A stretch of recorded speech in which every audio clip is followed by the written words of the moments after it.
Bonjour.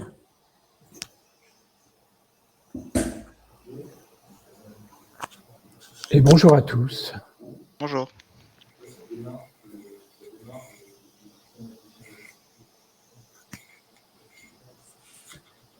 Oui, vous nous entendez bien. Bienvenue au cycle de la voix. Notre rendez-vous numéro 5, intitulé Confidentialité des données assistants vocaux. Moi, c'est Consuelo Innocenti du Voice Lab. Je vous conseille, si vous avez des questions, d'utiliser l'onglet dédié aux questions. Nous, on reste là disponible pour répondre. Je laisse la parole à Jean-Pierre Lauré. Bonsoir Jean-Pierre. Bonsoir Consuelo, bonsoir à tout le monde.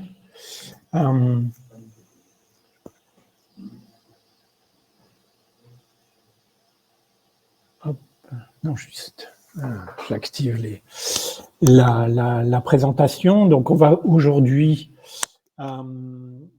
tenir une session qui est la 5e depuis le début de ce cycle autour de la voix, de la reconnaissance vocale, co-organisée par le Voice Lab et le Hub Francia. Et donc, aujourd'hui, on va parler de confidentialité de données et puis d'assistants vocaux. Donc, ce que je vous propose, c'est que dans un premier temps, disons, entre 10 minutes et un quart d'heure, je vais introduire le sujet. Et puis, dans un second temps, eh bien, les deux intervenants experts que je vous présenterai en détail tout à l'heure, eh bien, vont vous présenter un certain nombre de technologies qui ont beaucoup à voir, évidemment, avec le sujet. Oui, par ailleurs, donc pour l'organisation de la session, donc on prendra un certain nombre de questions que vous aurez soin d'indiquer dans le chat au fur et à mesure qu'elles vous viennent. On prendra quelques questions à l'issue de la première présentation. Et puis ensuite, on gardera l'ensemble des autres questions à l'issue de la seconde présentation. Donc pour démarrer, donc quelques mots pour me présenter. Donc pour ma part, je suis Jean-Pierre Lauré, donc je suis directeur de recherche chez l'Inagora. J'ai un background en intelligence artificielle dans le domaine que je fréquente depuis maintenant plus de 30 années. Et en particulier, et ce qui va nous intéresser aujourd'hui, dans le domaine de la reconnaissance de la parole et du traitement du langage naturel. Et bien évidemment, qui dit l'Inagora, donc l'Inagora qui est acteur, qui est fondateur qui fait partie des membres fondateurs du Voice Lab, qui dit l'Inagora, dit open source. Donc j'ai un certain, disons, niveau d'expertise et d'appétence pour tout ce qui concerne ce sujet. Par ailleurs, donc l'Inagora développe une technologie d'assistant vocal, donc l'INTO, dont les références sont rappelées sur ce slide et qui nous rendent pertinents lorsqu'on parle de confidentialité de données et d'assistants vocaux. Donc juste pour présenter un tout petit peu plus les activités du groupe, de mon groupe, donc le Labs de l'Inagora, on travaille sur deux grands types d'activités, un ensemble d'activités autour de la reconnaissance de la parole et puis du traitement du langage naturel. Dans le domaine de la reconnaissance de la parole, on s'est dès le début focalisé sur la parole spontanée. Et on a développé un certain nombre d'applications issues de ces technologies que vous pouvez tester en ligne notamment. Donc, on a mis en ligne une API de reconnaissance de la parole particulièrement performante que vous pourrez tester après la session si le cœur vous en dit. Et donc, on développe un certain nombre de technologies pour vocaliser de manière générale les applications, donc des assistants, des voice bots, etc. Par ailleurs, donc on a beaucoup travaillé sur un cas d'usage qui est celui de la réunion d'entreprise. C'est pour ça qu'on s'est intéressé à la parole spontanée. C'est également pour cela qu'on a développé un certain nombre d'algorithmes de traitement du langage naturel. Donc aussi bien pour traiter le langage issu de la transcription de la réunion, donc autour de la ponctuation, la reconnaissance du locuteur, mais également eh bien, des technologies pour mettre en place des interactions langagières contextualisées. Et on s'intéresse beaucoup au résumé automatique, comme je vous le disais, et puis au dialogue en roman. Bon, voilà tout ce que je dirais sur nos activités. Je vais maintenant un peu amorcer la présentation du sujet. Alors, ce sujet a déjà été un petit peu abordé lors de la session 3 de cette série de conférences. Cependant, donc, aujourd'hui, on va voir un angle un petit peu différent, mais je voulais quand même rappeler un certain nombre de choses à propos de la donnée vocale, donc, qui est une donnée intime, donc qui contient un certain nombre d'indicateurs qui vont permettre donc à un système automatique ou pas d'ailleurs, ou un humain bien sûr, d'identifier un certain nombre d'informations concernant le locuteur. Donc on peut extraire des informations concernant l'âge, le sexe, la condition physique, la nervosité ou la familiarité avec la langue, l'accent, etc. Donc toutes ces informations, bien sûr, sont des informations que l'on aimerait confidentielles et en tout cas qui sont donc régies par le bien connu maintenant RGPD, donc qui est une directive qui date d'il y a maintenant 4 ans de l'Union européenne et qui définit la voix comme une donnée biométrique. Par ailleurs, la loi française n'avait pas défini également, enfin le code pénal, donc a aussi met en place un certain nombre de protections pour cette donnée vocale. Donc il punit d'1 an d'emprisonnement et de 45 000 € d'amende le fait de porter atteinte à l'intimité de la vie privée en captant cette donnée vocale. D'où l'intérêt, bien sûr, pour tous les acteurs de ce monde, de se préoccuper de préserver cette intimité. Donc voici ces quelques mots sur la donnée vocale. Maintenant, si on regarde les assistants vocaux, en quelques mots, donc on peut définir un assistant vocal comme une application qui offre des capacités de dialogue oral avec un utilisateur donc en langage naturel. Les applications donc, de ce type de technologie font de nos jours florès, on en entend beaucoup parler, donc aussi bien dans des domaines aussi variés que de l'assistance à la maison, donc de l'assistance à la personne qui est située chez elle ou sur son lieu de travail.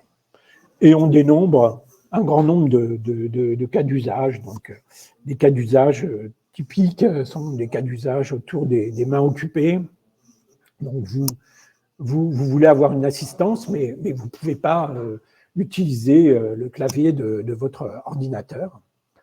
Bon, j'ai parlé tout à l'heure de la réunion d'entreprise, mais également, il y a de nombreux cas d'usage dans le domaine de l'inclusion. Donc, quand on pense au handicap ou bien à l'électronisme, hein, l'inclusion numérique, la voix étant un vecteur d'interaction qui se veut un peu plus simple que les vecteurs conventionnels, clavier-souris et autres interfaces.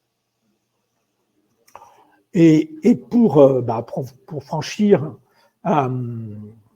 et avoir de bonnes performances dans ces technologies, bien, on a dû franchir un certain nombre de verrous, dont les deux principaux. C'est d'une part la performance de la reconnaissance automatique de la parole, donc savoir transcrire de manière aussi fidèle que possible la parole énoncée, d'une part, avec également des performances techniques sur lesquelles on reviendra sans doute tout à l'heure. Et puis, le dialogue intelligent, parce qu'il ne suffit pas de transcrire cette parole, mais encore faut-il ensuite pouvoir avoir des interactions conversationnelles, contextualisées en langage naturel, donc entre un locuteur et un dispositif.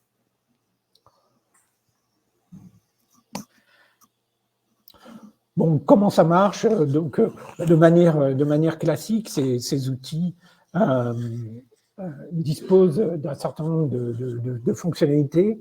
On va généralement retrouver différentes étapes dans cette mise en œuvre d'assistants conversationnels. Donc, la détection du mot réveil est généralement la première étape, hein, donc le fameux OK Google ou autre Linto, par exemple. Donc, on va détecter ce mot réveil qui va activer ensuite l'écoute du dispositif qui va enregistrer la parole énoncée afin de la transcrire. Donc, c'est le moteur de transcription qui réalise cette tâche. Et de manière assez classique, cette transcription est ensuite confiée à un module de compréhension du langage naturel, alors qu'il peut être plus ou moins performant, qui va donc, lui, avoir en charge dans un premier temps, de détecter les intentions qui sont associées donc, à la commande qui a été transcrite et de la mettre en œuvre au travers donc, de compétences qui peuvent être diverses et variées. Ça peut être de l'interface avec des dispositifs dans la pièce, donc mettre en route une musique, allumer une lumière, mais ça peut être aussi s'interfacer avec le système d'information d'une entreprise pour aller collecter une donnée. Et à l'issue de ça, on va donc formuler une réponse, cette réponse pouvant être soit verbale, hein, donc via un module de text-to-speech, donc de vocalisation, soit visuelle à travers une interface plus conventionnelle de type écran ou autre. Donc, quels sont les enjeux de ces assistants vocaux eu égard des contraintes que nous venons d'exprimer? Dans la littérature, on en trouve un certain nombre qui sont référencés. Donc, le premier concerne les biais qui sont liés aux données d'apprentissage. Donc, vous allez utiliser ces moteurs de reconnaissance de la parole, utilisent des approches de type machine learning et deep learning pour générer les moteurs de reconnaissance de la parole. Et donc, on va avoir on va utiliser un ensemble de données, et ces données peuvent être, comme tout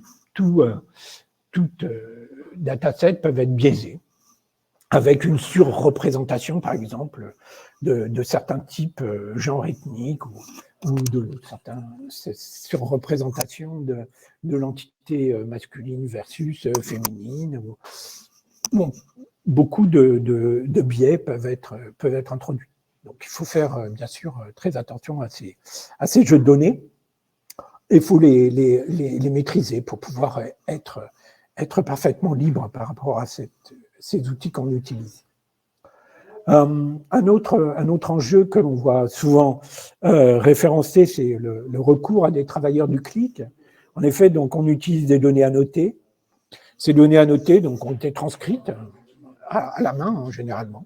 Pas toujours, il y a des approches qui permettent de s'en libérer, mais souvent, elles sont annotées à la main. Et donc, il y a des personnes derrière qui ont fait ce travail. Et on a rencontré souvent des questionnements par rapport à les conditions sociales de travail de ces travailleurs. Des questions autour de la collecte des informations personnelles, et c'est ce qui nous intéresse particulièrement aujourd'hui. Donc, on a vu tout à l'heure que cette voie elle permet d'identifier un certain nombre de caractéristiques du locuteur. Ce locuteur, il peut être présent dans différents types d'espaces. Et donc, il y a des informations, des méta-informations sur ces personnes qui peuvent être captées, enregistrées, et ensuite utilisées à des fins plus ou moins, des fins souvent commerciales, plus ou moins avouées.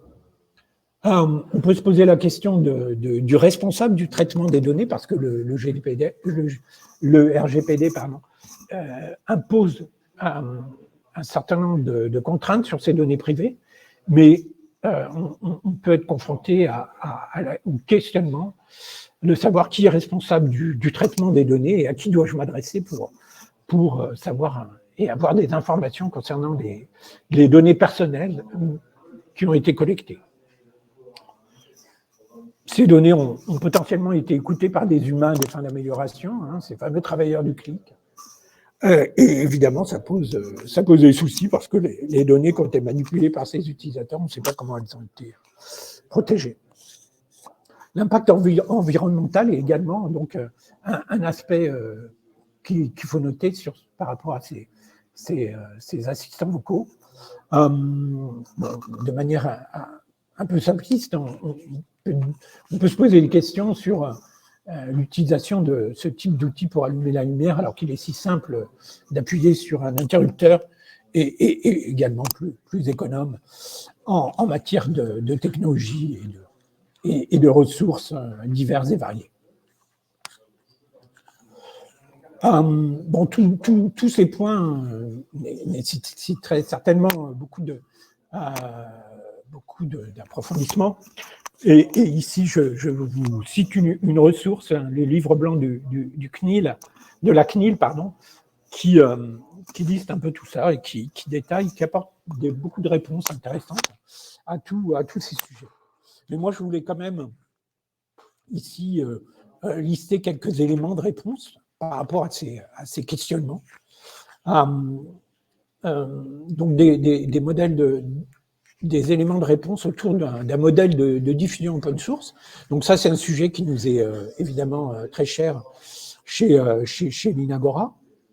Et donc, certains éditeurs ont pris le choix de diffuser leur technologie en open source. On peut citer évidemment Linto chez l'Inagora, mais il y a d'autres solutions comme Mycroft, par exemple, qui proposent des solutions logicielles et ou matérielles ouvertes, qui permettent donc, à travers l'approche et la transparence permise par les modèles open source, de donner une liberté totale de déploiement à nos utilisateurs.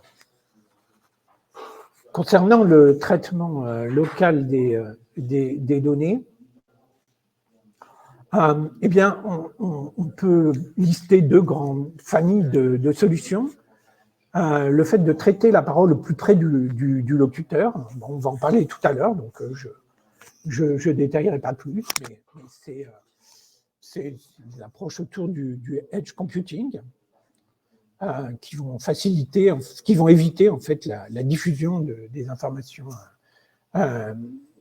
privées. Et puis l'apprentissage fédéré, donc lui c'est donc dans la partie algorithme d'apprentissage réparti. On en a déjà parlé lors de notre événement numéro 3, ce sont des familles d'algorithmes qui vont permettre de générer des modèles de reconnaissance de la parole sans avoir accès direct aux données d'apprentissage. Donc, j'en ai fini sur ma partie introductive.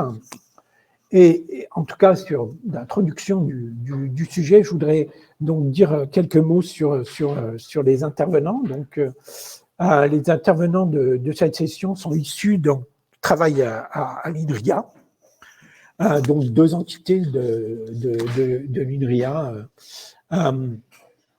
mais qui vont vous présenter tout à l'heure. Donc, le premier intervenant, donc c'est Théo Biasuto-Lerva, qui est ingénieur de recherche à l'INRIA, expert en traitement de la parole et qui a fait sa thèse donc, sur la synthèse audiovisuelle de la parole et qui donc travaille à Nancy dans l'équipe Multispeech. Donc, il va nous présenter donc VAC, qui est donc un framework pour créer des assistants virtuels. Et le deuxième orateur, donc le deuxième orateur est donc anglo-saxon. And so now I have to switch in English to tell you that this speaker, his name Bridge Mohan Lal Srivastava, is a project holder of Ninja at INRIA Startup Studio in Lille. He did his PhD in computer science from INRIA, and he will talk about the Ninja. Ninja is technologies coming from, it's a result of the Comprise European Research Project. And it is a set of technologies to provide commercial voice anonymization solution. So I will let him present his activities in a few minutes. But at first, I leave the floor to Théo. Théo va faire sa présentation en français. Théo. C'est à moi. C'est à moi. Et voilà. Merci Jean-Pierre pour l'introduction. Donc, très rapidement, deux petits pots sur moi. Je suis ingénieur logiciel de formation. J'ai eu mon diplôme en 2014. Mon stage de fin d'études a porté sur une famille un petit peu particulière de réseaux de neurones, le réservoir computing. J'ai pu découvrir le monde de la recherche, j'ai adoré ça. J'ai fait quelques années comme ingénieur R&D à l'INRIA avant de faire ma thèse à l'Université de Lorraine, donc sur la synthèse audiovisuelle de la parole. Vous pouvez le comprendre très simplement. L'idée est d'animer un visage en 3D et d'animer ce visage en fonction d'un signal acoustique. Donc là, je parle dans un micro et l'idée est d'avoir un avatar capable de produire l'articulation similaire à la mienne, en tout cas logique avec le signal acoustique, cohérente avec le signal acoustique. Et donc depuis janvier, je suis ingénieur de recherche permanent à l'INRIA et je suis missionné dans l'équipe Multispeech. Donc Multispeech, c'est une équipe projet Ineria qui traite, du traitement de la parole et des communications parlées pour être plus exact. L'équipe est en petite restructuration et sur ces 4 prochaines années, nous allons avoir 3 principaux axes de recherche. Le premier étant les apprentissages, efficaces en termes de données et respectueux de la vie privée. Le deuxième axe est, autour de l'extraction d'informations à partir du signal acoustique, à partir du signal de la parole pour être plus exact. Et le troisième point, c'est la parole multimodale, génération et interaction. Donc ce qu'on entend par parole multimodale, encore une fois, c'est le fait que lorsque 2 personnes communiquent en face à face, il n'y a pas que le signal acoustique qui est exploité par les locuteurs, par les participants à la conversation. Il y a aussi, plein d'informations visuelles sur les déformations du visage qui peuvent, rendre, le discours plus robuste, par exemple, robuste au bruit, car, il est beaucoup plus facile dans un lieu bruyant de comprendre ce que nous dit une personne lorsqu'on la regarde. Même si on ne sait pas lire sur les lèvres, on va exploiter quelques informations inconsciemment et hem il y a aussi des informations, au niveau de la métacognition, des émotions qu'on peut transmettre juste avec le visuel. Donc le visuel est un élément important de la communication parlée. Et donc qu'est-ce que VAC? Donc VAC, c'est le projet logiciel de l'équipe Multispeech. C'est une plateforme permettant à tout à chacun de créer des assistants virtuels. Heu Petit aparté sur pourquoi il y a une petite barre, au-dessus du A. En fait, c'est bon voilà, c'est en plus de vouloir dire d'être un acronyme, vouloir dire, Virtual Assistant Creator. Ce mot est une écriture vient du sanskrit, se prononce théoriquement vach et signifie parole, verbe, donc voilà, ça la petite aparté. Donc, quel est le constat? Quelle est notre vision à l'heure actuelle? C'est que tous les assistants vocaux majoritaires sur le marché, donc que ça soit OK Google, Siri, Alexa, proviennent pour la plupart des GAFAM ou se reposent sur leurs services. Donc que ça soit des services de transcription de la parole, ou de synthèse. Ce qui nous pose, bah, évidemment, des problématiques de souveraineté numérique, de respect de la vie privée. Faut savoir que toutes ces technologies sont par exemple, américaines, donc sous le Patriot Act. Donc voilà. Heu et d'une autre part, développer son propre assistant, c'est coûteux en compétences, ça demande beaucoup de données pour avoir des hautes performances, une bonne qualité d'utilisation et ça demande du temps et ces 3 points coûtent de l'argent donc voilà. Le tableau n'est pas si noir que ça, hein. On a quand même des initiatives européennes comme le projet Comprise. On a, des solutions comme Linto de l'Inagora. On a Rasa, on a Getleon.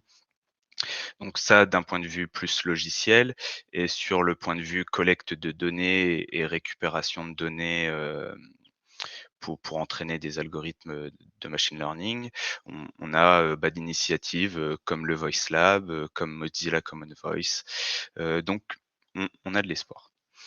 Et donc l'objectif de Multispeech, c'est de proposer une plateforme donc permettant de créer des assistants virtuels qui soient respectueux de la vie privée. Hem donc on a 6 grands points, 6 grands objectifs. Le premier étant la modularité du système, du framework. Vous devez pouvoir avec, VAC, avec Vatch, créer un assistant vraiment sur mesure adapté à vos besoins. Je reviendrai un petit peu dessus plus tard. On a un gros objectif de multimodalité vu que c'est un des travails principal, de l'équipe. Donc, modalité acoustique bien entendu, hein, mais aussi visuelle et textuelle. Et on veut des traitements 100 embarqués. C'est-à-dire que tous les modèles d'intelligence artificielle doivent, tourner sur le terminal de l'utilisateur. Donc, c'est un petit peu l'approche edge computing que vous parlez Jean-Pierre, si je ne dis pas de bêtises.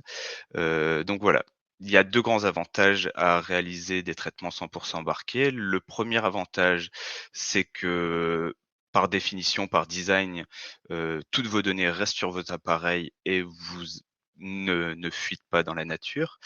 Et un deuxième avantage qui, là, est un petit peu moins visible pour l'utilisateur, c'est que c'est une technologie qui, du coup, se passe de serveur et qui est donc un petit peu plus facile à déployer, pour les développeurs et qui est moins coûteux en plateforme de calcul pour les entreprises. Heu, on a déjà un très beau challenge avec ces 3 premiers points, mais pour mettre la barre un petit peu plus haut, on veut que notre solution soit multiplateforme, donc qu'elle puisse, s'exécuter sur un ordinateur classique, donc Linux, Windows, macOS, mais aussi sur un terminal mobile, Android, iOS. On envisage peut-être, la plateforme web également avec du WebAssembler et des technologies dans ce genre, mais c'est assez expérimental pour l'instant, donc c'est pour ça que j'ai mis un petit point d'interrogation. C'est pas dans nos priorités immédiates. Bien entendu, pour que ça soit utilisable, il faut que tout ça se fasse avec une latence, respectable et que l'utilisateur n'ait pas besoin d'attendre 2 minutes à chaque demande et on a bien entendu, ben, une volonté de d'open sourcer, tout le framework. Une petite aparté ici, il ne s'agit pas dans ce projet d'apprendre des modèles, de permettre leur apprentissage ou leur spécialisation à un cas d'usage particulier. Hem, ces objectifs sont hors de scope. Donc, nous avons identifié 3 grands axes de développement pour notre projet logiciel. Donc, d'une part, ce qu'on vous disait, un framework qui permet de créer, de charger et d'orchestrer, différents composants. Les composants pouvant être, la détection du mot de réveil, la reconnaissance de la parole, la synthèse. Le framework, bien entendu, bah, devra s'interfacer avec les développements, avec, vos propres développements. Donc, encore une fois, pour le PC, il y a de fortes chances que nous partons sur une bibliothèque Python, Kotlin pour Android et Objective-C pour iOS. JavaScript, encore une fois, un petit peu entre parenthèses pour la plateforme web. Le deuxième gros axe de développement sera une interface graphique, permettant à un développeur qui n'est pas expert en intelligence artificielle et en traitement de la parole, bah, de sélectionner les composants nécessaires à son assistant, de les organiser et de créer des pipelines, de cette façon. Donc ce sera toute la partie configuration du framework pourra être pris en charge par cette interface graphique. Et en dernier point, des outils, cloud pour faire de la collecte de données parce que même si c'est un petit peu alors ça va paraître, comment dire? Un peu antinomique, un petit peu, en antagonisme avec, le fait de faire des calculs 100 embarqués. Mais on a quand même besoin, bah, d'avoir de la donnée pour entraîner des modèles et du coup, on a besoin d'avoir, un petit stockage pour ces données. Et enfin, sur les outils cloud, un marketplace, de composants. Alors il ne s'agit pas ici pour l'INRIA d'opérer un marketplace et de vendre des composants, mais de fournir, des technologies permettant à un autre acteur, de gérer, ces problématiques. Donc, pour vous donner une, petite idée de comment cela devrait fonctionner, alors je ne sais pas, est-ce que vous non, OK, on ne voit pas mon curseur, alors on va être un petit peu plus descriptif. Nous voyons, 3 personnes sur ce schéma. Nous avons à gauche les spécialistes en traitement de la parole, que cela soit, un chercheur qui va, bah, développer et entraîner son réseau de neurones, ou un ingénieur, spécialiste et nous avons à droite un développeur qui, voudrait bien rajouter des technologies liées à la parole ou un assistant vocal dans sa suite applicative. Donc l'idée ici, c'est que d'où la notion de modularité, du framework. L'idée ici, c'est que les spécialistes sur la gauche vont pouvoir, grâce à notre framework, créer des composants et aller les stocker sur la plateforme cloud. Le développeur, lui, a juste besoin d'utiliser l'interface graphique pour récupérer ses composants, créer son pipeline et ensuite télécharger tous les modèles associés et la configuration nécessaire, à son assistant virtuel et pouvoir facilement l'intégrer dans son propre développement et dans son application. Donc, nous parlons beaucoup de composants, enfin je parle beaucoup de composants depuis le début de cette conversation. Donc qu'est-ce que j'entends par composants? Nous avons 6 grandes familles que nous avons identifiées pour l'instant et c'est toutes les features, toutes les possibilités que nous voulons pouvoir donner à cette plateforme.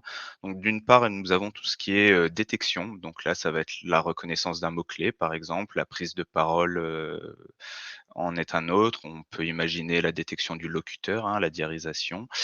Nous avons ensuite toute la famille de rehaussement, donc les algorithmes permettant de rendre la reconnaissance de la parole plus robuste par rapport au bruit et à la réverbération. Donc, typiquement, si vous voulez un assistant, je vous donne un exemple, cette plateforme sur les 1ers, je vais mettre des gros guillemets, mais clients, utilisateurs, c'est le bon mot. Pour les premiers utilisateurs, nous sommes en discussion avec une autre équipe de recherche, qui travaille en robotique, et en particulier qui travaille également avec des drones. Donc quand on a 2, 3 ou un essaim de plusieurs drones qui sont en train d'être actifs autour de nous, on a besoin d'être très robuste au bruit et on a besoin de pouvoir retirer, ces nuisances qui vont dégrader les performances, du modèle acoustique. Donc détection, rehaussement. Le troisième point, ce sont tout ce qui est reconnaissance. Donc reconnaissance de la parole qui est certainement la brique la plus importante, dans un assistant vocal. Mais nous pouvons imaginer, extraire d'autres informations du signal acoustique comme vous en a parlé Jean-Pierre. Donc ça peut être reconnaître l'émotion, par exemple, l'état émotionnel, de l'utilisateur, et d'autres choses. Mais la parole et les émotions vont certainement être les 2 objectifs, 1ers. Ensuite, nous avons la famille, des déclencheurs. Donc ce que j'ai, nommé des déclencheurs, c'est basiquement la capacité de créer vos propres commandes vocales. Donc le développeur va pouvoir, par exemple, écrire, «Envoie un mail, à FranceHub, France AI». Hem Le développeur donc va depuis l'interface graphique, préciser cette petite commande vocale et pourra ensuite dans son application créer un callback. Donc désolé pour les noms techniques, créer une petite fonction qui sera automatiquement déclenchée, lorsque l'assistant, virtuel aura capté la phrase correspondante. Ensuite, nous avons, la famille dialogue. Donc là, c'est compréhension du langage naturel et agent conversationnel. Donc c'est tout ce qui va tout ce qui va permettre à la machine de répondre à l'utilisateur et finalement, les systèmes de synthèse pour pouvoir donner un feedback. Alors, j'ai écrit feedback audiovisuel. Donc là, typiquement, il y aura par exemple un module de synthèse acoustique, heu, comment dire? Classique. On peut imaginer une synthèse acoustique, avec des émotions, par exemple. C'est des choses qui ont été travaillées dans l'équipe pour que, du coup, un module de reconnaissance des émotions puisse permettre à l'assistant, bah, d'adapter sa réponse par rapport à l'émotion de l'utilisateur. Ça peut être une idée. On peut avoir aussi un feedback donc audiovisuel avec un petit avatar 3D qui parle et qui incarne, quelque part l'assistant, qui personnifie l'assistant. Donc voilà, nos 6 grandes familles de composants. Hem, donc et où on en est, donc comme je vous l'ai dit, j'ai été, eng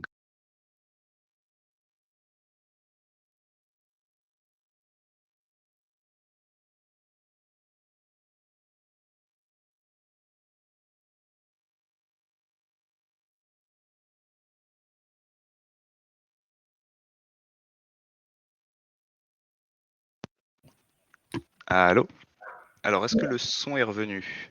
Oui, il est revenu, Théo. On a perdu les 2 dernières phrases, je pense. D'accord, donc oui, oui, c'est bon mon casque qui a tendance à se mettre en veille. Donc ce que je voulais dire, alors oui, où en est VAC à l'heure actuelle? Et pour donner une petite, touche, de bonne humeur, une petite touche humoristique, on pourrait résumer un petit peu l'état, du projet en une phrase. C'est faire du deep learning sur un téléphone portable en temps réel, c'est vraiment pas facile. Pour vous donner une petite idée du challenge, quelques chiffres, alors quelques chiffres très grossiers qui sortent un petit peu de mon chapeau et qui ne sont, pas très stricts. Mais la quantité de RAM, de mémoire vive qu'on a sur un téléphone portable, c'est plus ou moins 4 gigaoctets.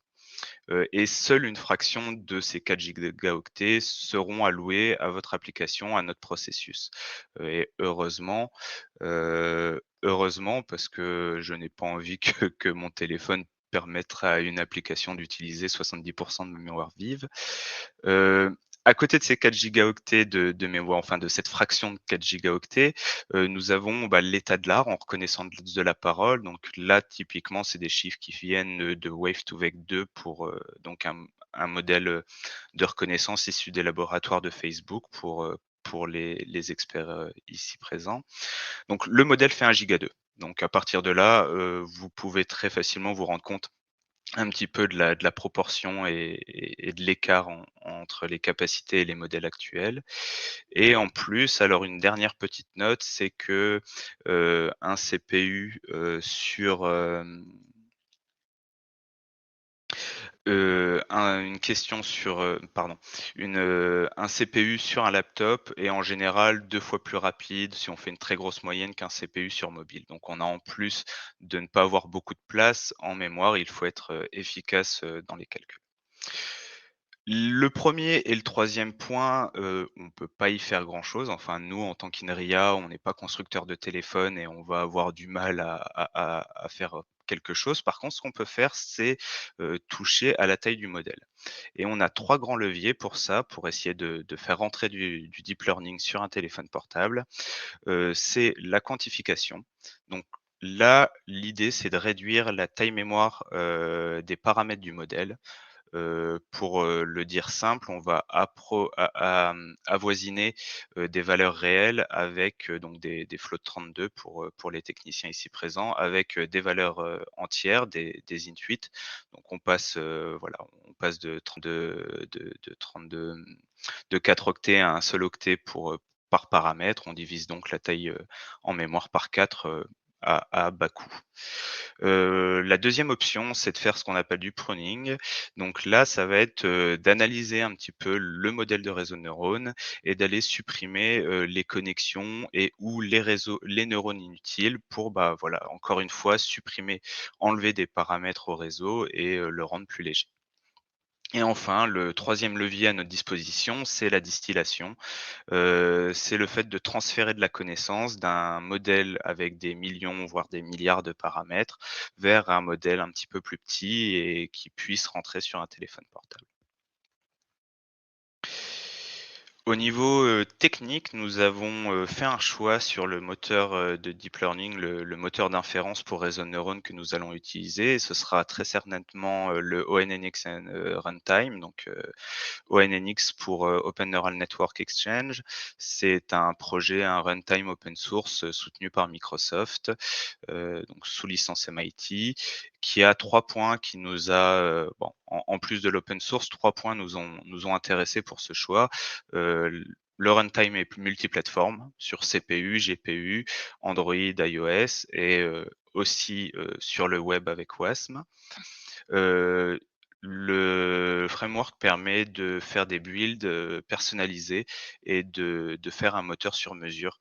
Donc typiquement, l'idée, c'est que sur un moteur, d'inférence pour du deep learning, on a plein d'opérations qui sont définies par les créateurs du moteur.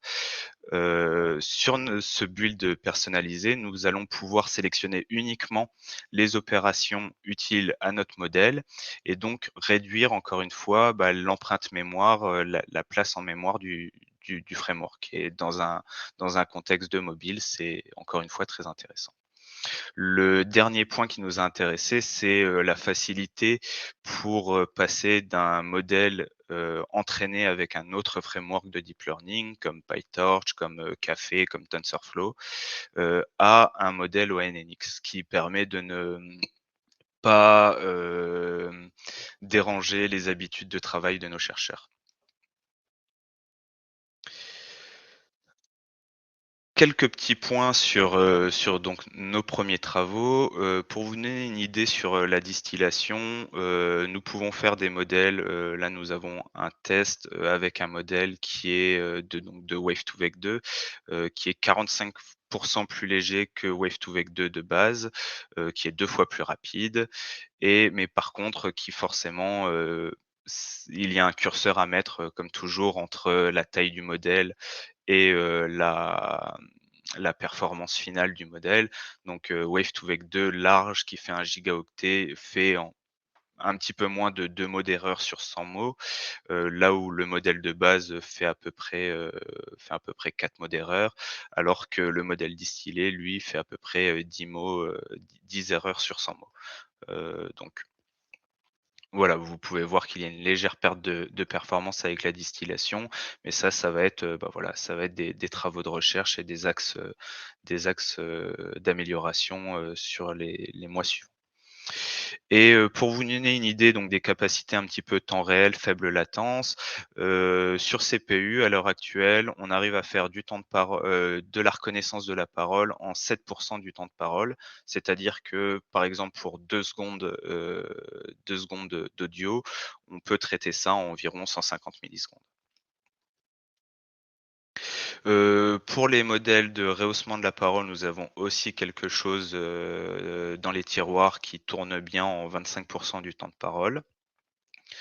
Sur Android, bah, forcément, hein, les processeurs sont un petit peu moins puissants et on retrouve à peu près ce facteur 2 énoncé plus tôt.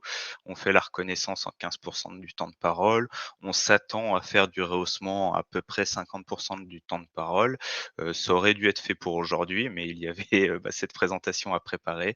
Donc, voilà, je suis en train d'optimiser un petit peu et de travailler les modèles pour les faire tourner sur Android un petit peu plus rapidement qu'en 50. Et on a fait quelques essais avec, Wasm, avec le WebAssembly pour voir, si la plateforme web était une plateforme que nous pourrions, supporter également et je tiens à préciser que le runtime ONNX pour le WebAssembly est encore expérimental et ça se ressent sur les performances, et en plus de se ressentir sur les performances, bah, ça complique forcément l'intégration d'une solution comme ça à un développement natif. On a fait quelques expériences avec des WebView et ce genre de technologie et c'est quand même un peu limitatif.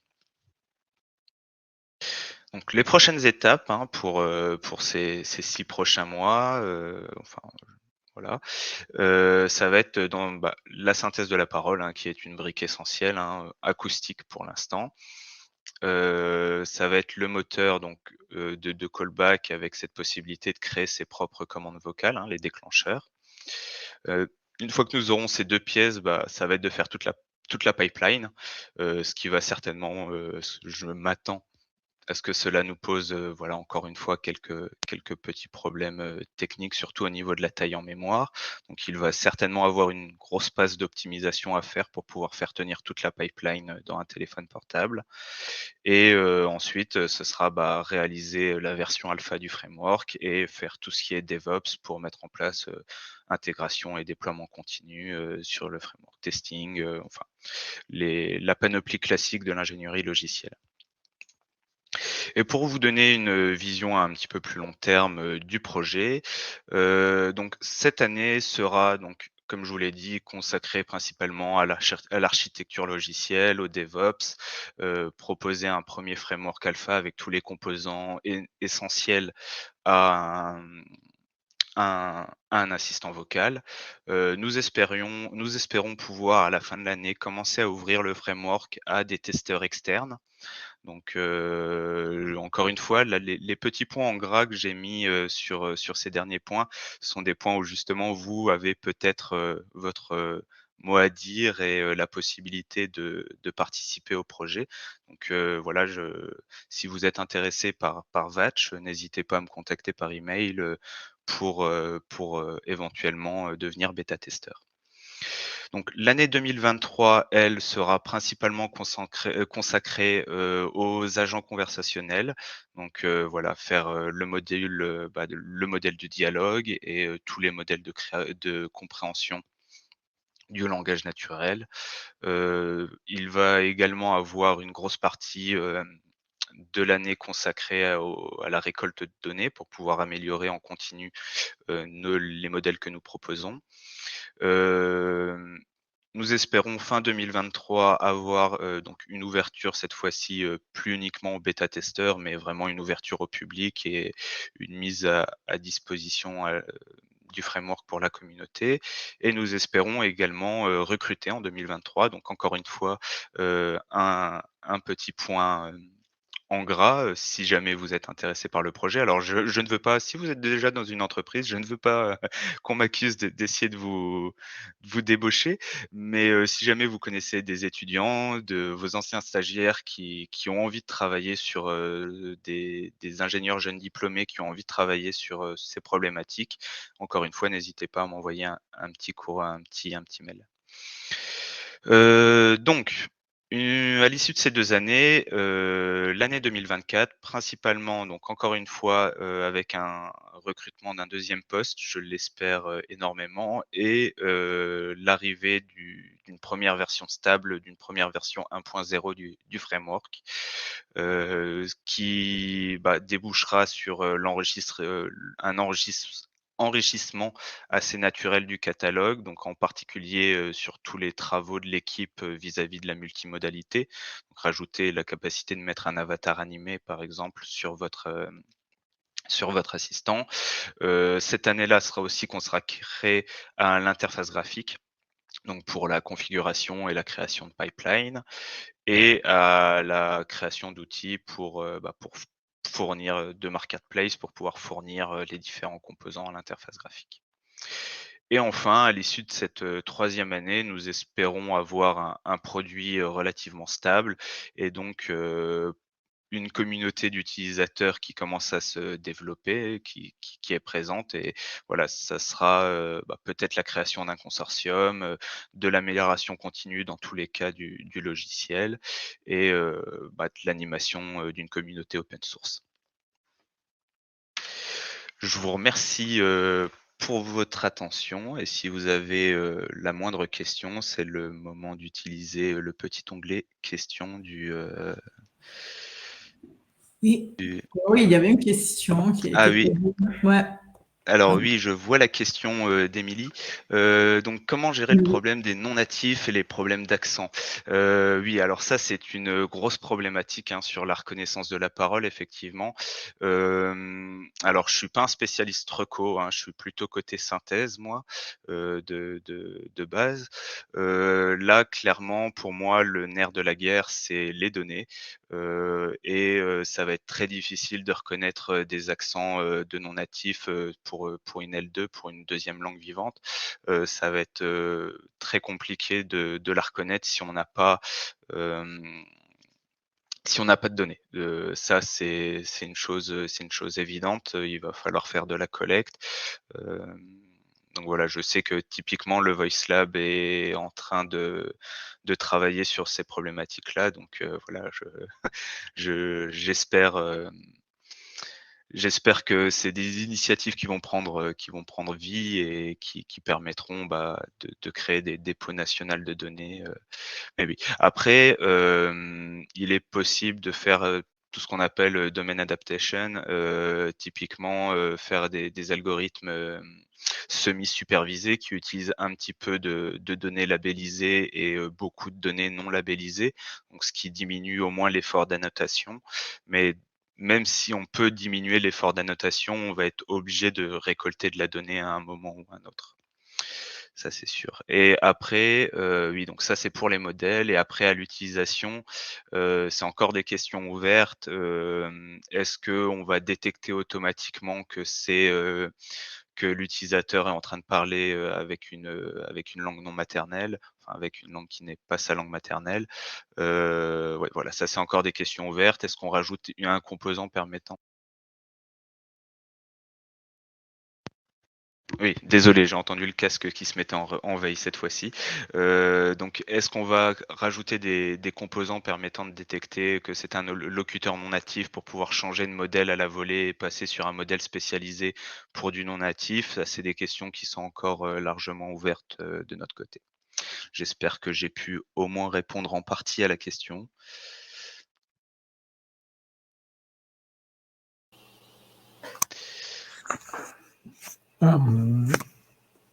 Moi, juste une petite question Mmh. avant de passer à l'orateur suivant. Parce que donc, tu parles d'open sourcer donc Mmh. Oui. le projet. Et donc, bien naturellement, quand on parle d'open source, moi, je voulais savoir si vous avez une idée de quelle sera la licence et puis également où est le GitHub. Où est le? Excusez-moi, j'ai Où est pas entendu. le GitHub ou Ah oui, oui, oui, oui. autre endroit Ouais. où la communauté peut Mmh. venir collaborer avec vous. Ouais. Alors, oui, alors pour ça, je peux répondre, pour le GitHub, on est alors encore en petite, comment dire? Questionnement interne, dans le sens où l'INRIA possède une instance, GitLab, fermée, interne à l'INRIA sur lequel nous faisons nos développements. Hem Et il est question peut-être d'ouvrir un gitlab.inria.fr qui soit ouvert au public, dans quel cas je pense que nous resterons, nous utiliserons cette plateforme. Sinon, soyons assez réalistes, GitHub, c'est certainement la plateforme numéro 1 à l'heure actuelle pour faire de l'open source et pour créer des communautés open source. De plus, il n'est pas sûr que le GitLab, ouvert de l'INRIA soit rapidement mis en place. Donc, il y a de bonnes chances pour que nous dirigions vers GitHub. Donc voilà, c'est encore, et encore une fois, c'est pas parole d'évangile et c'est voué à changement, mais je pense que GitHub est certainement, la plateforme, où on aura un levier, le plus important au niveau communauté. Et il y avait une première partie, c'est une très bonne.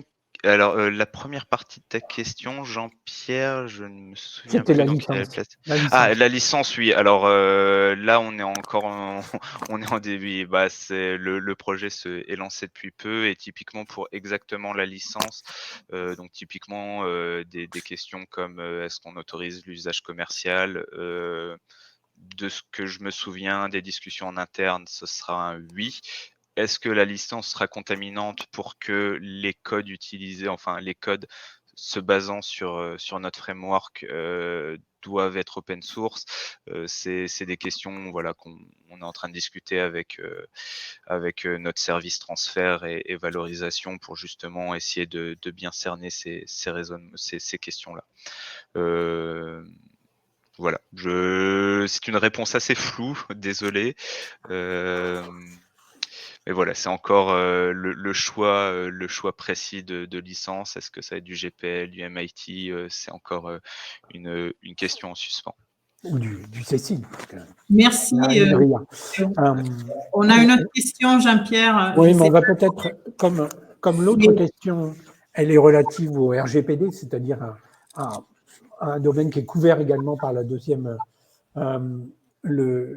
intervention, et qu'on est déjà à 1 heure, Oui. je propose de passer à la seconde intervention et de garder cette question pour tout à l'heure, si Parfait. ça ne pose pas de soucis. And so we will. I have to switch to English just to introduce Bridge and to give you the floor, Bridge. Yeah, you can go on for your presentation.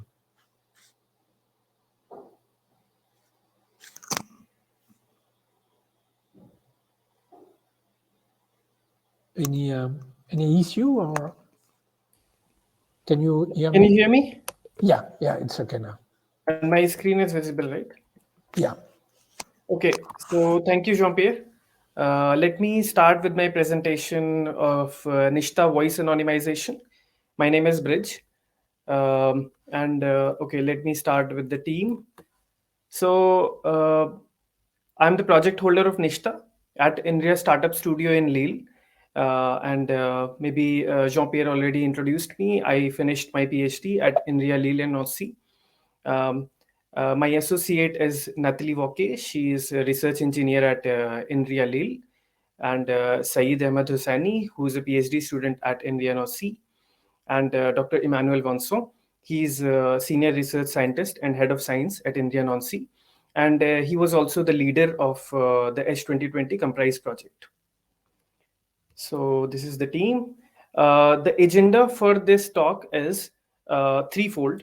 First, we will discuss about GDPR and what are its implications for voice data.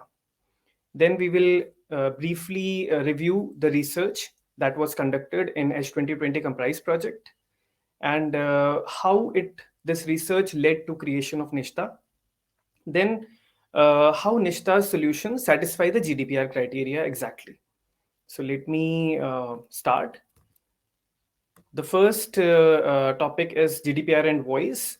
So the General Data Protection Regulation was passed, came into force in 25th of May 2018, and it has set a global precedent for protection of personal data worldwide. So the main objective is to protect the fundamental rights and freedom of natural persons, particularly the European citizens, because it applies to Europe. And this is particular to the right of protection of personal data. Now, all the data controllers and processors, people who are collecting the data and processing the data, must comply with the provisions of the GDPR. And if they do not comply, there are big fines that can be incurred on them. The fines can go up to 20 million euros or 4% of the annual global turnover of the company, whichever is higher. So it's quite high. And these are the recent statistics of the fine. So I took this screenshot from privacyaffairs.com on 23rd of April, and the fine has gone up to 1.5 billion euros as of now. And the largest fine was last year to Amazon, which was 746 million euros of fine. And there are small fines also. So you can refer to this website for the fines of GDPR. Now, to avoid this kind of cost for the companies, we should know what is personal data. So Article 4, Clause 1 of GDPR talks about personal data. It does not create any exhaustive list, but says that any information related to an identifiable natural person is personal data. Now, the identifiers that are indicating to the natural person can be direct or indirect. So what are these identifiers? They are specific to physical, physiological, genetic, mental, economic, cultural, and social identity of the person. Now, there is a very interesting Article 9, Clause 1, which deals with the special categories of personal data. This is very relevant in terms of voice data because it deals with biometric data. Now, Article 9.1 list on the right side, you can see a small summary of what are the important aspect it covers in terms of personal data: knowledge and beliefs, like your religion, ethnicity, sexual orientation. I think Jean-Pierre also talked a little bit about this: family, behavior, health, etc. A lot of this information is present in voice. So what is the source of personal data in voice and how it is covered by GDPR? So we are all aware that voice is quite expressive form of communication, and it encodes the biometric identity, emotions, health, background sounds, where we are currently. Either it's a hotel, it's a train station, something like that. Gender, age, and ethnicity. These are quite sensitive attributes encoded inside voice. But voice data is quite beneficial, and the most benefit of voice data can be achieved by sharing voice data. Okay, so for this, secure and GDPR compliant marketplaces need to be there, just like Voice Lab is there. and data should be able to release, and it should be people should be allowed to release and share this data in this marketplace.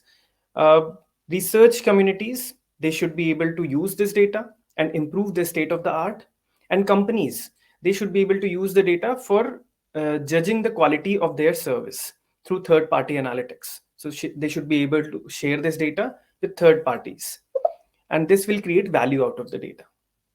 So briefly, why voice data is becoming mainstream is because of inexpensive data storage. So hard disk is becoming, or storage has become quite cheap. Performant hardware, so GPUs, TPUs, lots of new hardware has come, and speech processing algorithms have become quite efficient.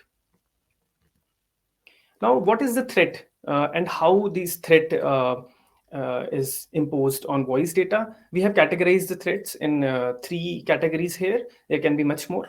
The first is cybersecurity issue.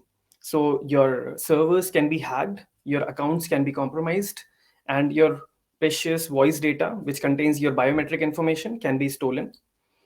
Humans must be listening to your voice data at big companies like Google and Amazon, as you can see in the news articles, which I have pasted on the left-hand side. So these are privacy violations. And finally, advancements in speech technology. So with Google SV2TTS system, less than 5 seconds of your audio is needed to clone your voice. Okay, so real-time voice cloning is quite advanced. Speaker recognition, voice spoofing is gaining popularity.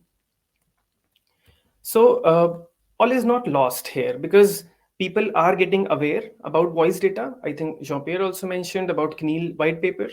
Civil society is getting concerned and talking about it. There are dialogues about this, and lawyers are talking to technology experts to fill the gap between technology and legislation. Some of these efforts are CNIL white paper, which was published in 2020 and talking about ethical, legal, and technical issues related to voice assistants. And last year, European Data Protection Board published a guideline which recommends anonymization. So what should we do about this awareness? So there have been concrete research measures which were needed and were taken inside the H2020 Comprise project. So all of this need forms the basic fundamental principles of Comprise. Comprise has 3 basic principles. Comprise recognizes the need of data, voice data especially, and know the pipeline of voice. So they are aware about, the project is aware about the privacy concerns, and also they are concerned about the cost. So it is aware that integrating voice feature inside any kind of application takes a lot of cost. You need a lot of annotation, and including lots of languages become so costlier that it's not possible to do it for small companies. So only very big giant companies can do it. To make all this possible, Comprise has done a lot of research and produced software to do that. So privacy by design, cost effectiveness, and inclusiveness are the 3 principles. On the right side, you can see that app developers can use Comprise platform, and in a privacy driven manner can create voice applications for devices. So Comprise has partners, 6 partners from 4 European countries: France, Germany, Latvia, and Spain. It started in January 2019, and recently it ended in January 2022. So the most important scientific output, which we are going to talk about in this presentation also, are its publications, the research. There have been total 41 publications in Comprise, out of which 24 were related to privacy preservation in voice. So 15 were related to voice biometric anonymization, and 9 are related to text anonymization. Rest include personalization, inclusiveness, cost minimization, etc. The research output of Comprise has shown that integrating voice features in any application has become cheaper, and the cost can be reduced by up to 70%. Here is a small research prototype of what was the output of Comprise. Here you can see on the screen there is an audio source. So this audio source can be a live audio, like I'm speaking, or it can be pre-recorded audio files and it is transcribed using any pre-trained ASR model. So I did a small I recorded myself saying my name is John and I live in Tokyo. Here you can see that John and Tokyo are two sensitive things, maybe my name or the place where I live. Here the audio output is given to the audio input is given to the voice transformation, which is the privacy which removes the biometric information and increases voice privacy. The redaction software removes the sensitive content, basically. So you see the name and the place are removed here, and the wrapper uses these two inputs to create anonymized audio and removes sensitive content from the audio, including the biometric information. Okay, so now we will talk about Nishta and how Nishta satisfies the GDPR criteria. So the main principle of Nishta is derived from this sentence, which has been taken from Opinion 5 2014 of Article 29 Data Protection Working Party of European Commission. It says that open data may provide clear benefit for society, individuals and organizations, but only if everybody's rights are respected to the protection of their personal data and private life. So from this statement, we derive two objectives. First, privacy. So the data should be respected. Voice data should be GDPR compliant.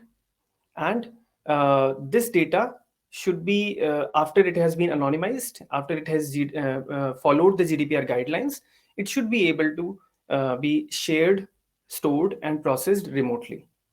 And second, very important part for widespread adoption of anonymization is utility preservation.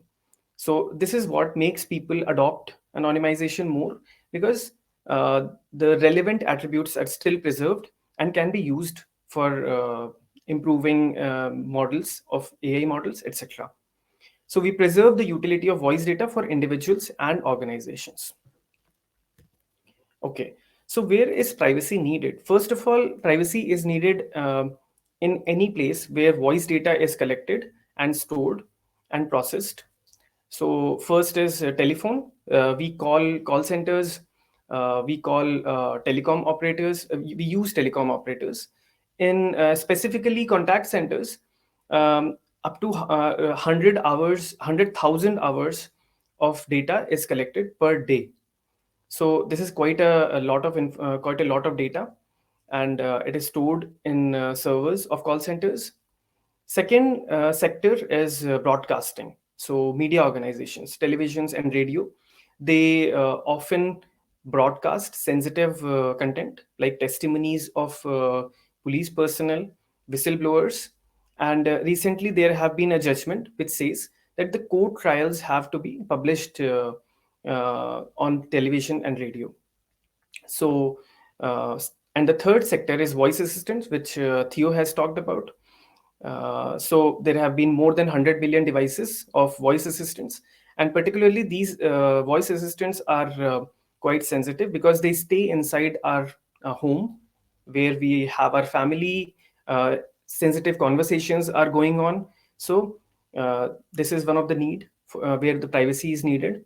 And finally, messaging applications like Zoom, whose importance have improved after the pandemic. So billions of users are using WhatsApp, Signal, Telegram. A lot of them have some kind of encryption to protect voice, but the biometric information is still transferred from one place to another. Now, all of these sectors, these four sectors, have massive voice data collection. So privacy is required here. Now let's see how can this privacy be achieved. What are the exact criteria for getting GDPR compliant? So these are the three criteria. They are mentioned in Article 29 by the Article 29 Working Party, which became European Data Protection Board on 25th May 2018. And first of all, this goes without saying that voice data is sensitive, and before collecting any form of voice data, the consent of speakers is required. Usually it is followed, and research organizations take the signature of the speakers before collecting their voice data. Now, the three criteria are singling out. First is singling out. Is it still possible after anonymization to single out an individual? So is it possible to isolate the records which are concerning a particular individual from a voice database? Second is linkability. Is it still possible to link records related to an individual? So suppose there are two records originating from the same individual. After anonymization, can it be said that they both originate from the same individual or not? This is linkability. And finally, inference. So after anonymization, can sensitive information be still inferred about an individual? Now let's see how we satisfy this criteria. But first, let me define the setting of our experiments. So here's a diagram of our threat model. Here, 4 actors are present. The first is the speaker, which is giving their voice. The second is data controller or data collectors, who are collecting the sensitive data from speakers and storing it somewhere in their servers. Possibly they are using Nishta's solution to anonymize their voice. Now, the anonymized voice is also stored in their servers. And this anonymized voice is then transferred to data users. These are companies, research institutes, who wants to use this data to train AI models or do some kind of analysis. Now there is a fourth entity here, which is the attacker. In order to authentically measure the performance of our solution, we have created this attacker. And this attacker is quite strong because it knows about Nishta's algorithm, as well as has access to the publicly released speech data. It also has access to some kind of found data, which it uses to make 3 kinds of attacks: singling out, linkability, and inference attack. And finally, after using this attack, the sensitive information is revealed. Now let's see. There are many forms of attacker that can happen. So here is a spectrum which shows on one end an ignorant attacker who knows nothing about the attack, and on the other end an informed attacker who has complete knowledge of the user's device and the algorithm. But the informed attacker as well as the ignorant attacker are not so realistic. The informed attacker is where we are assuming that some kind of cybersecurity threat has been imposed, some kind of hacking has been done. The semi-informed attacker is the most realistic in our case. So we will measure our performance on semi-informed attacker. So here is the anonymization framework which we are using in Nishta. Here you see there is an unprotected audio. This audio is decomposed into 3 parts. The first part is the prosody, which maintains the long duration component of speech, like emotions, etc. Second is content, which is the linguistic content, what is being spoken by the speaker. And finally, biometric information. This is the most sensitive content, biometric information, and it must be completely removed. We use our anonymization method, which uses a pool of speakers to create a fake identity. And finally, these three information are synthesized using a synthesizer to create a private audio. Now let's see how well this framework performs in terms of the 3 criteria that we mentioned before. So the first criteria was singling out. Is it still possible to single out individuals from the anonymized dataset? Here on the screen, you can see a plot on which x-axis is the number of speakers. So these are the speakers which are possessed by the attacker. And on the y-axis, you see the precision of singling out. Okay, so for better privacy, we want the precision to be lower. Okay, now you can see the blue line here. As the number of speakers are increasing, the precision of singling out is going down, right?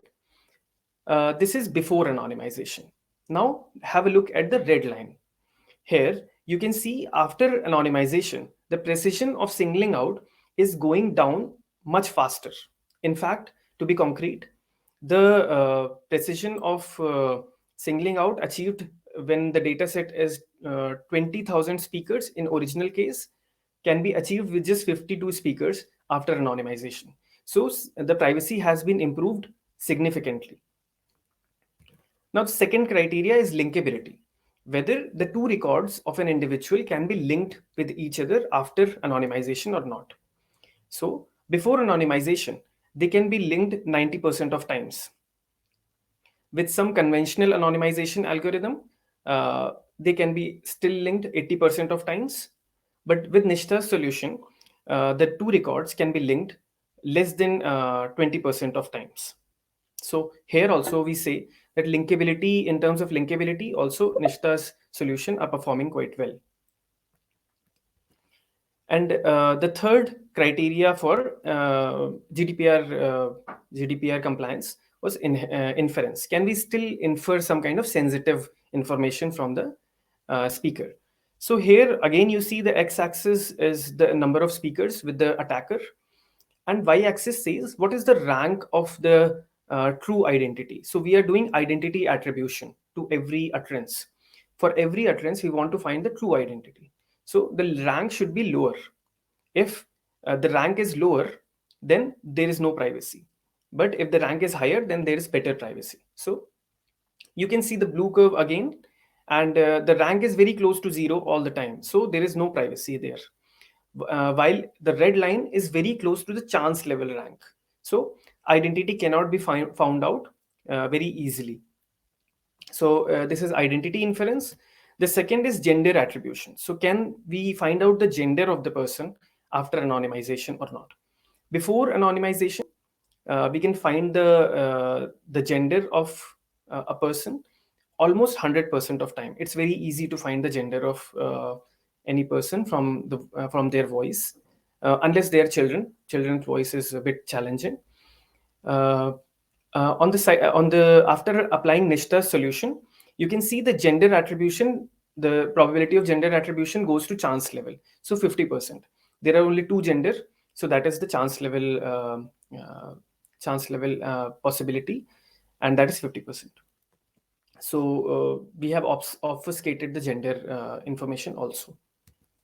Now we also focus on the utility of anonymized voice. Is the voice after anonymization is usable for tasks? So we have measured it in terms of word error rate after for training the speech recognition algorithm and testing over the anonymized voice. We can see in original case.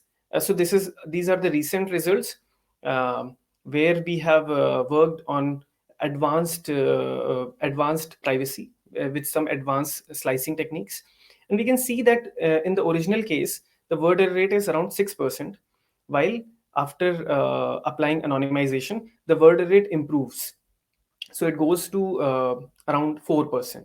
So performance is improving after for utility also performance is improving after anonymization.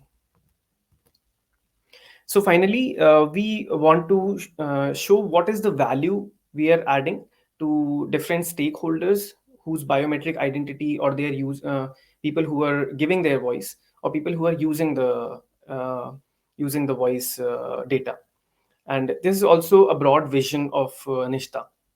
So for customers who are giving their voice and contributing to the database, for them it's a safeguard against re-identification or identity theft.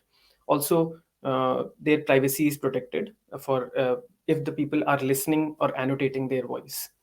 This follows the GDPR criteria, which we discussed, which was discussed in Opinion 5 2014 of Article 29 Working Party. And for businesses, it improves the trust with their customers. So it improves the trust with the customers. It also gives them a competitive advantage over other businesses. And the most important part is that after anonymization, they are legally getting the ownership of the voice data if the voice is completely anonymous.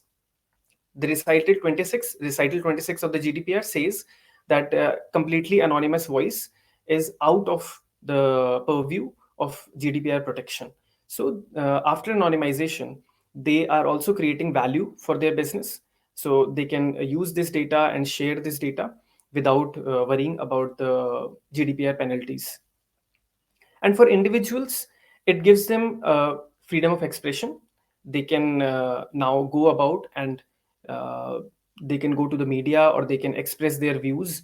They can even talk to within their company. Suppose there are many sensitive cases when employees have to talk to their human resource in a private setting. They don't want to reveal their identity. Maybe it's a harassment case or something like that. For them also, it gives them the freedom of expression, specifically for reporters, whistleblowers, etc. So here's a summary of what I told about Nishta. In terms of technology, we have created irreversible, unlinkable, and a robust transformation of voice. We maintain the utility, so we preserve the relevant attributes which are needed by the organizations, like content, emotions, prosody, etc. We have also shown that anonymized voice data is suitable for training state-of-the-art AI models.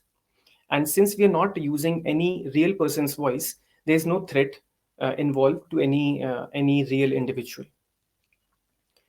Finally, we also do GDPR validation of our approach, and we follow the 3 criteria as I mentioned, and we also subject it through strict evaluation measures, very hostile attack conditions, so that we can really authentically find out what is the privacy and utility of the anonymous audio. Okay, so thank you so much. Here are some details about contacting us. Here's my email address, my phone, and you can visit our website nishta.com, and I'll be happy to share more if you're interested. Thank you.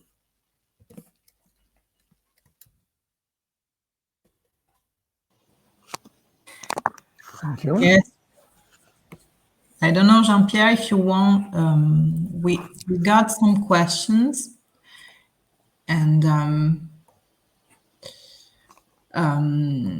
so we had one question, and that was at the end of the last presentation, and I think that Brish, you can answer if you want.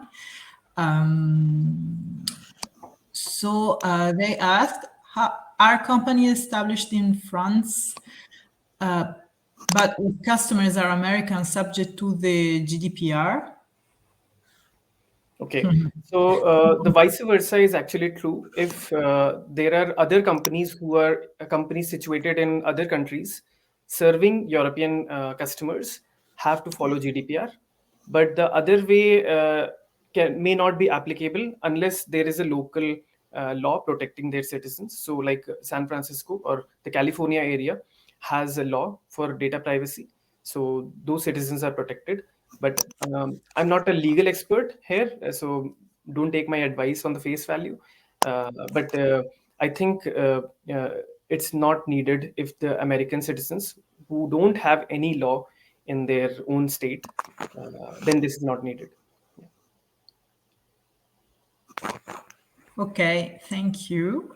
And there was another questions, and I think that they will give an answer, but if you want to give your opinion as well, Brigitte, please tell us. Jacques asked, did I get it right? Is voice anonymization the equivalent of message encryption, like WhatsApp or Signal do with written messages? So encryption is a security measure. It protects the channel, so it protects the exchange of information, but the content of the message itself remains. So if the person has so text, there have been studies which show that people have writing styles, and if I write in certain way, people will recognize that it's me. And if somebody else writes from my mobile, probably they will say that that's not me who's writing it. So there are some subtle attributes which are hidden in text, which may reveal some kind of biometric information about the writer of the content. Voice anonymization, here you can take an analogy that like suppose you have your fingerprint basically. So you have a unique fingerprint and you cannot change your fingerprint unless you put some material on it. Likewise, you have a very fixed physiological characteristics, your vocal tract, and that gives biometric identity to your voice, a unique quality to your voice. So what we are trying to do here is trying to remove that unique quality, but preserve rest of the things, rest of the attributes. I will not compare it with encryption, because encryption just does not change the message at all. It just secures the channel from which the message is moving. I think it's a bit different from encryption. From encryption, I think is what Theo said as well. So you both agree it's not the same way to do it. Probably the result is almost the same. And then we have another question that was Karel from the Voice Lab. Karel asked if you use this on voice data used for ASR training, would that lower the usefulness of data for training? So yes, so that's what I showed in utility. If I can go back to that slide, maybe. Yeah. So in terms of, so utility is quite important for us. That's why worked a lot on showing that the voice after anonymization does not degrade in terms of word error rate. That's if you use the model, ASR model, which was trained on original voice, then you may have some increase in word error rate, but still it's quite reasonable. It's maybe 1 or 2% increase in the word error rate. But here on the slide, you can see actually in high enhanced privacy scenario, which is slicing, what we call, Nishta's anonymization actually improves the utility of the voice. So your word error rate comes down if the model is trained on anonymous audio itself. Then. Okay, thank you. That's very interesting. I don't know. I don't see any other questions. I don't know if Jean-Pierre, you want to add, or you have some questions, you two, for Bridge? Yeah, just a question about the anonymization framework, because you did not provide any. I would like to have more details about the. You told us that there are three components. One which remove identity markers, one which remove which manage the content of the transcription. And here I can understand how it is working, but for the biometric one and for the protody one, I would like to have more details about the algorithms you use. Okay. So yes, I mean, definitely I did not put too much detail in this slide because it was for a wider audience. And I can definitely share my dissertation with you, where I have given more details about the algorithm. But I can tell you here, the prosodical components mostly include intonation, which is pitch.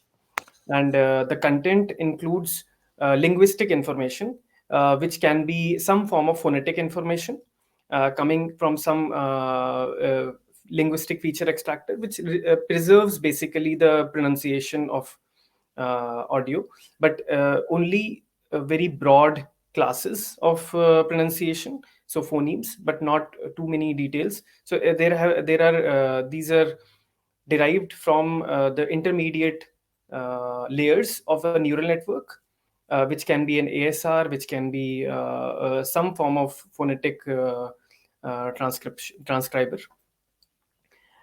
In terms of biometric, currently we are using X vector based models, and this computes it is trained on speaker identity to predict speakers in a large data set.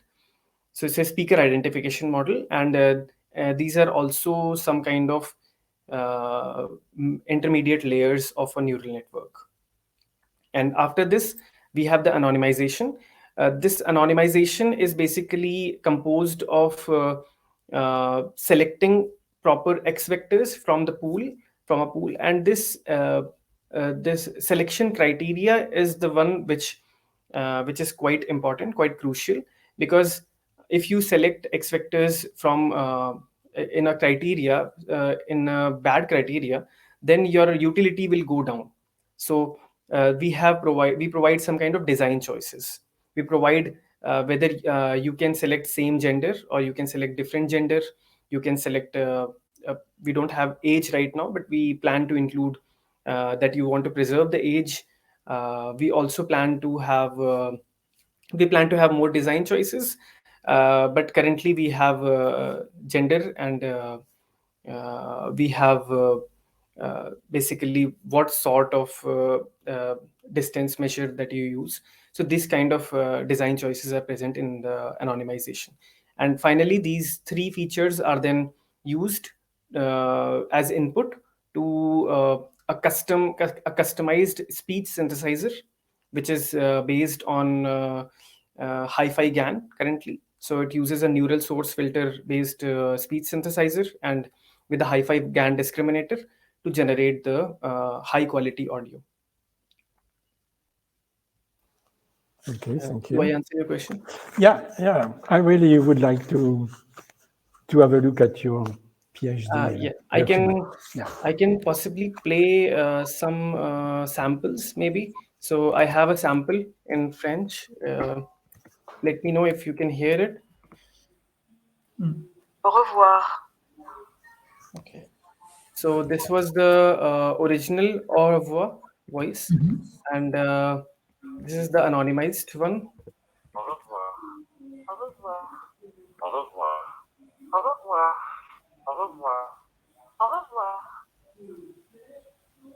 So if you could hear, there are many different speakers which are transformed, and the original audio is transformed into many different speakers with different design choices, and so the voice is anonymized. The biometric identity has been removed, and new identity has been superimposed. Okay, that's very interesting, Brish. Thank you. There was another question of Sylvie, which is actually still typing something, but she asked, do you keep only anonymized voice recordings for any training purposes of your AI model? The raw voice recording are then removed? Yes. So we are currently formulating our privacy policy right now, and we'll be also hosting a demo. But basically, we do not save any kind of personal information. Once we receive the raw audio, we extract the features from it. Possibly, if the user wants, we retain the audio for some time, but it can be deleted anytime. And from our side also, we are now putting a time frame on when do we delete, but we basically don't need to retain any kind of raw information at all. We use the original audio, convert it into anonymized audio, and then original audio is deleted. But this may differ for different clients. So people who want to who would like to retain original audio for reference purposes, they may retain, but by following the GDPR guidelines, it gets quite difficult to store this audio without purpose limitation. So you have to limit the purpose of the audio that you have to tell beforehand what you want to do with the original audio. Otherwise, you have to delete it. Okay, thank you. S'il n'y a pas d'autres questions, if you don't have any more questions, I just give the last few words to Jean-Pierre. Do not forget that we always share the replay of these presentations on our website and our social media pages. And also, and then I switch in French. Si vous avez des questions aussi pour nos orateurs, donc n'oubliez pas, vous pouvez contacter le Voice Lab. On sera ravis de partager avec vous les liens, les contacts de nos orateurs. Je laisse la parole à Jean-Pierre et je vous remercie pour cette session. Eh bien, je remercie également nos orateurs, donc Théo et Bridge, pour leur présentation. Donc, thank you, Théo and Bridge, for your very interesting presentation.